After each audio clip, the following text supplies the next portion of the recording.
Welcome to the Thrift Store Kitchen Review, where I test all the weird junk from the thrift store so you don't have to. Welcome to today's edition of the Thrift Store Kitchen Review.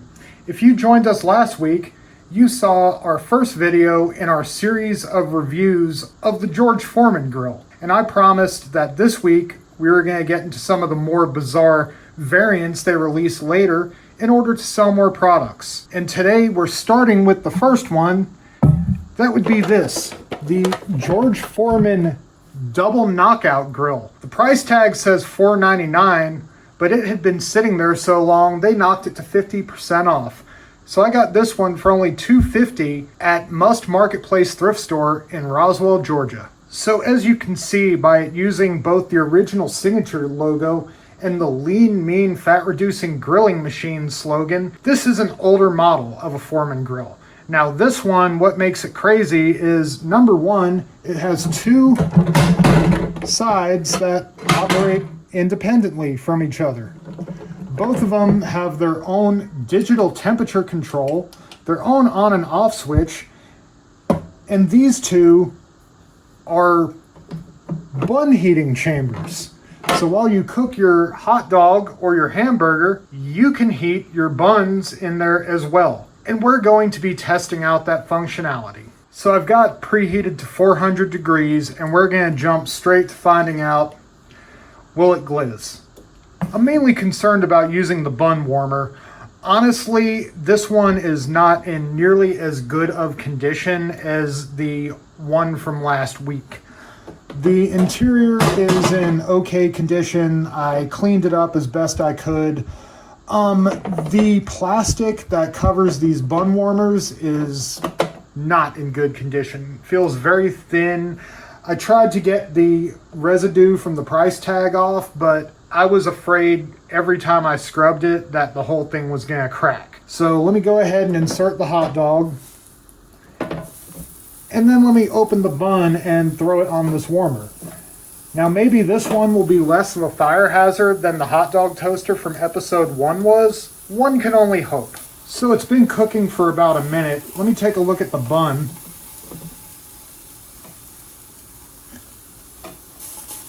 Could use a little bit more time under there. It's been another minute. Let's take a look at everything. Okay, the hot dog is definitely cooking. The grill lines don't look nearly as clean as they did on last week's grill. Let's pop this open and look at the bun, see if it's starting to toast. Weird, it's not really feeling or looking all that toasted at all.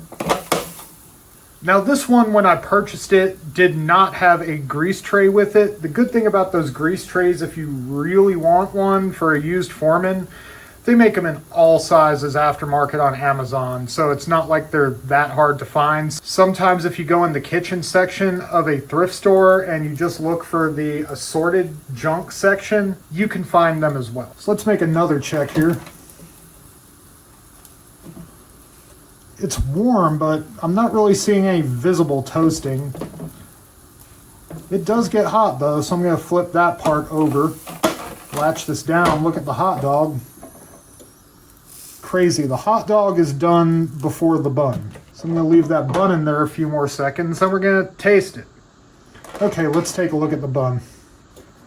It's weird how you don't see any real visible toasting on there. It feels warm, it feels like it is toasting, but I was hoping it would brown a little. Anyway, here's the hot dog. Let me give it a taste test. I mean, it's good. It's cooked all the way through. Tastes how you would want it to. Let me go ahead and turn this off. So yeah, I mean, this thing is interesting. It was definitely ambitious. The quality of the materials, mainly the plastic, didn't hold up all that well over time, but that's okay. Now, I have a much more interesting device that we're going to check out next. And that would be this monstrosity known as the George Foreman 360, which I picked up at Park Avenue Thrift in Woodstock, Georgia for $19.51. So before I start the unboxing, one fun fact about this one. After I purchased it, I looked for a review or information on it, and the first review I found said it was basically one of the biggest pieces of junk they ever put out, and that it was borderline unsafe to use because of the mechanism that they put in here for changing the plates.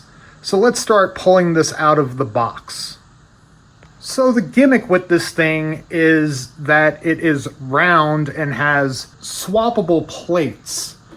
The main one is this round pan, which can be used for cooking pizza. This right here is the main grilling unit.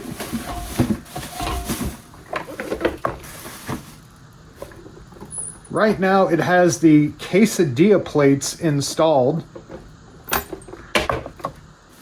This base unit, and I want to see if it's true, one of the big complaints about it was this temperature control is kind of a piece of garbage. It's not attached very tightly and it feels like it can snap off.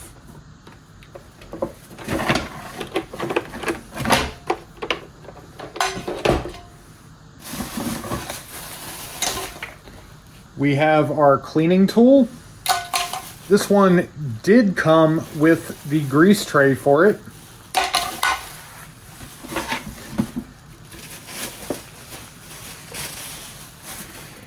And then we have the grill plates. This one appears to be the bottom, and this one appears to be the top plate. Get some of this plastic out of here. Finally, we do have the manual for this, which has a temperature chart, instructions, and a few recipes. So let's see what we can do with this. Since the quesadilla plates are already installed on the machine, that's what I'm going to try first. So I'm going to close this lid, and one feature about this that I can't stand is even though all the Foreman grills tend to have a floating hinge in order to accommodate thicker or larger items, this one is ridiculously loose.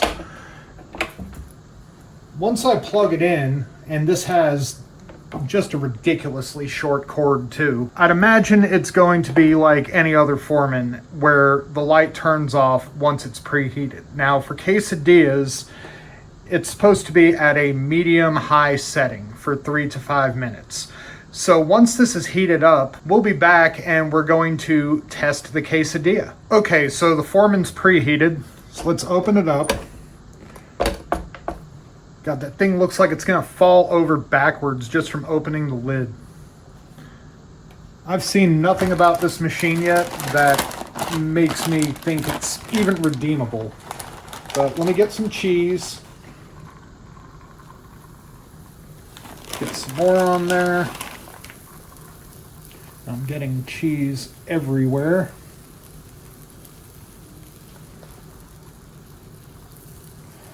Yeah, that's plenty for now. Throw tortilla number 2 on top, close the lid, and then we're going to check it after about 3 minutes.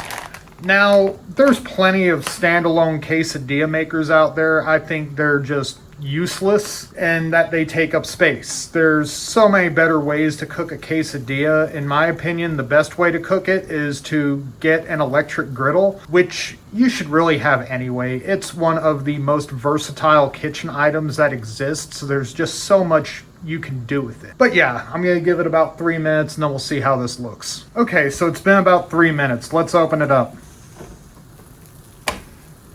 I mean, that's a decent looking quesadilla. I'll give it that much. Pull this off of here. Got a pizza cutter. Try to get a little slice of this thing off. Okay, is the cheese melted? Yeah, looks good enough. Let me take a bite. Yeah, I mean, it's not bad. It's a basic quesadilla. I don't need this machine to make one, but it can do that. So I'm gonna let this thing cool down, and then we're gonna test out some of the other plates that this thing has. Okay, so here's the part that I have not been looking forward to. Swapping out the plates. Based on the review I read, this seems like the absolute worst part, because instead of using something sensible like a slide lock, they use these weird spring-loaded hinges, and from every indication, they don't work very well. The guy who wrote the review even said the top plate almost fell on his foot while hot because it didn't hold in very well. So now that it's cooled down, and another undesirable feature of this machine, this thing took almost 2 hours to get back to a safe handling temperature once it was unplugged. So we're going to be using the baking dish / pizza pan. So first I need to dismount this plate. It comes off okay. And then install this plate on the bottom. Okay, that one wasn't that bad. Let me pull this a little closer so I can get the top plate. All right, so for the pan, I'm supposed to use this top grilling plate as the top plate with this. Now, unfortunately, and I didn't notice this before, this one is already completely broken, probably fell. So let me try to mount it in here in these little things. And yeah, it like, even when you hold it in, it feels like this thing never actually fit quite right. But, oh dear. So this is going to be a real joy to try to cook with this, but I'm going to make it work. And after that, this thing is going into the garbage. So we're going to go ahead and plug this in, and we're going to try making a frozen pizza. So the preheating light just went off. I will say another thing about this machine. For something that currently has no food in it, it certainly smokes a lot. So we're going to be testing out a frozen pizza. I am going with what, in my opinion, is the best of the mid-tier brand of frozen pizzas. And that would be good old Red Baron Classic Crust. Now, because this thing does not hold in, I'm going to have to be super careful lifting this lid so I can even get our pizza in here.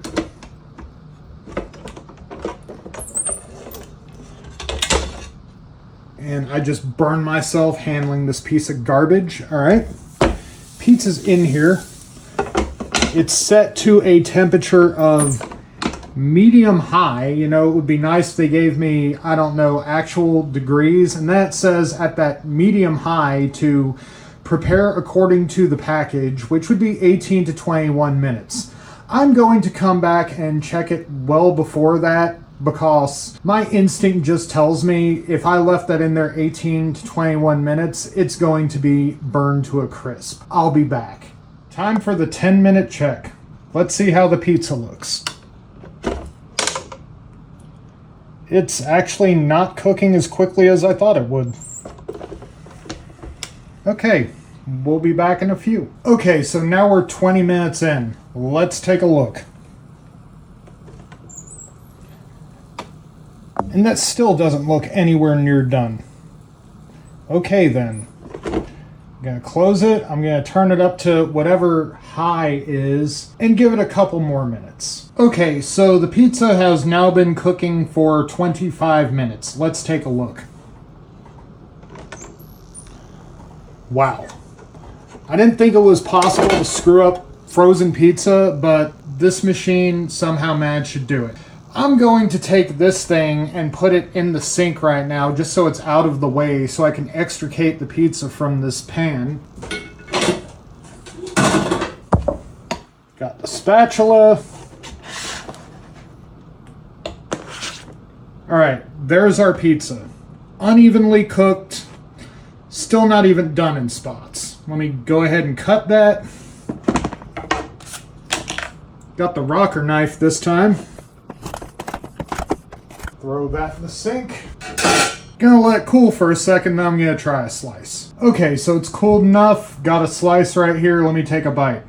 Okay, so the cheese is underdone. The crust is cooked all the way through, but it doesn't even get completely brown. I didn't think it was possible to screw up frozen pizza, but this machine can screw up anything. So finally, before I throw this thing out to never see it again, we're going to, against my better judgment, attempt to use its grill feature next.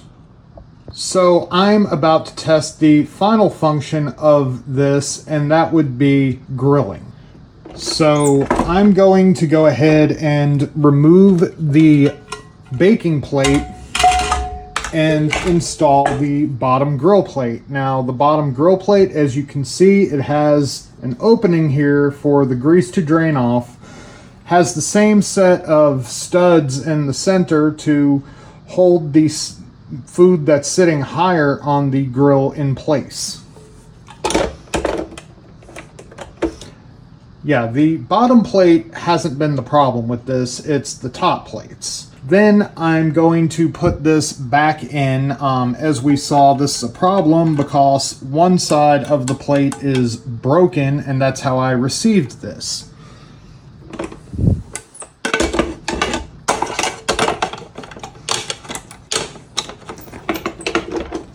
Yeah, we're just gonna do the best we can. So I'm gonna get this plugged up, heated, and then we're gonna try grilling. Okay, the preheat light is off. I've got my hamburger patties right here. Same seasoning as last week, just some basic salt, pepper, garlic, and Dale steak seasoning. Simultaneously, because we're running kind of long on time here, we're going to find out, will it glizz? So let me open this up.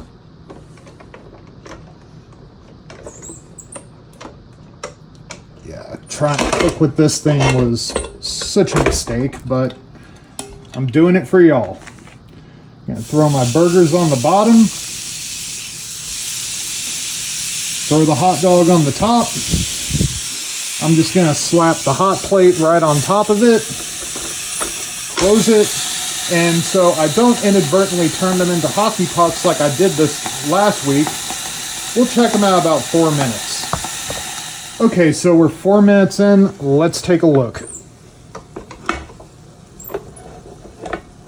Just gonna carry this over to the sink real quick so that it has somewhere to go while I check this. If they're not done, I'll go grab it again.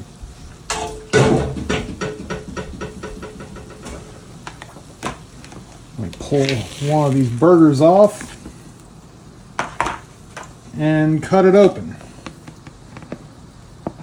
Wow, even at 4 minutes, that's done. This thing couldn't successfully cook a frozen pizza in 26 minutes, but a hamburger in 4 minutes is like, well done. Unbelievable. Pull the other one off. And go ahead and pull the hot dog. I'm not even going to waste my time putting that plate back on.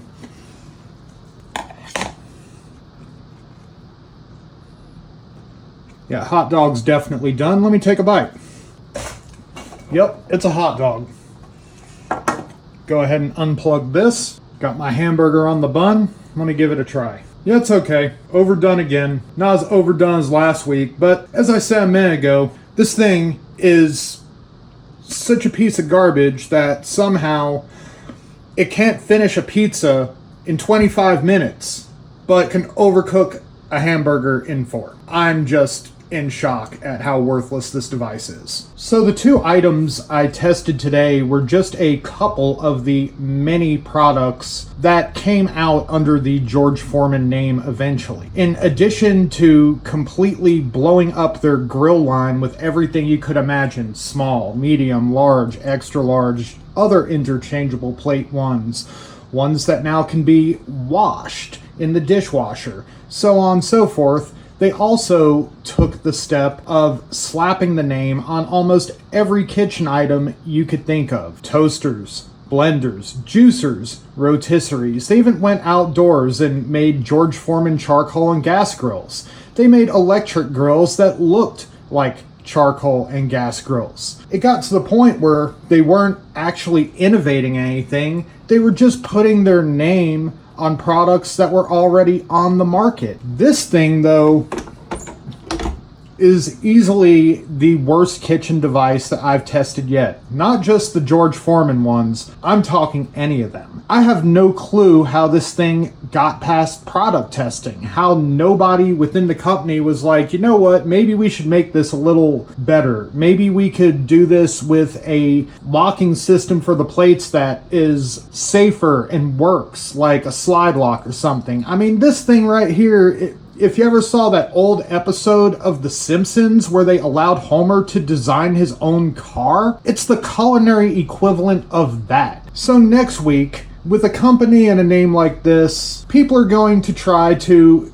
get a bite of that success. So I have a couple knockoff items from other manufacturers that we're going to test. Thanks for joining us this week at the Thrift Store Kitchen Review. Be sure to subscribe to the page, join our Facebook in the description below, get out there and support your local thrift store, and have a wonderful day.